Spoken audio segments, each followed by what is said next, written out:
Si vous avez le permis B et que vous cherchez un emploi, la suite pourrait vous intéresser. Le secteur des transports en commun recrute. Pas besoin d'expérience ni de CV à rallonge, la motivation suffit. Alors malgré cela, les candidats se font rares au point qu'un JEF était organisé aujourd'hui un job dating pour séduire le plus grand nombre. Sophie Mercier, Stéphane Matuchet. Au volant d'une navette en centre-ville ou à bord d'un bus scolaire, les conducteurs de car sont indispensables à la vie d'une commune. Mais avec des horaires décalés et un salaire proche du SMIC, le secteur peine à recruter. On essaie de créer de l'emploi, on est dans une pénurie de conducteurs. Nous, ce n'était pas simple déjà avant la période Covid, ça n'est encore moins simple aujourd'hui. Donc on essaie d'aller sur le terrain, d'aller chercher les gens là où ils sont. Les chercher et les convaincre grâce à ce simulateur de conduite. Une expérience ludique mais qui permet surtout aux candidats de se projeter au volant d'un car de 13 mètres de long. Voilà.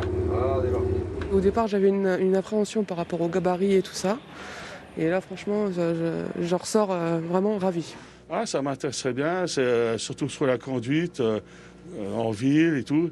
Et puis surtout pour les clients. Ça fait déjà un peu plus de 6 mois que j'y pense. Et puis là, c'est l'occasion pour réaliser mon rêve, quoi, en fait. Pour obtenir leur permis des transports en commun, les candidats suivront une formation de 4 mois, entièrement prise en charge par Pôle emploi. À la clé, un CDI, à condition de réussir quelques tests. On veut surtout voir leur gestion face au stress. Il ne faut pas oublier qu'ils vont avoir 60 enfants à l'intérieur du car, qui peuvent chahuter, etc. Donc c'est des tests où ils sont chronométrés. On leur passe des diapos avec la route, ils sont sur de la route et qu'est-ce qu'ils doivent faire. Il y a des différents panneaux aussi, du rendu de monnaie, mais toujours sous chronomètre pour justement voir comment ils se comportent face au stress.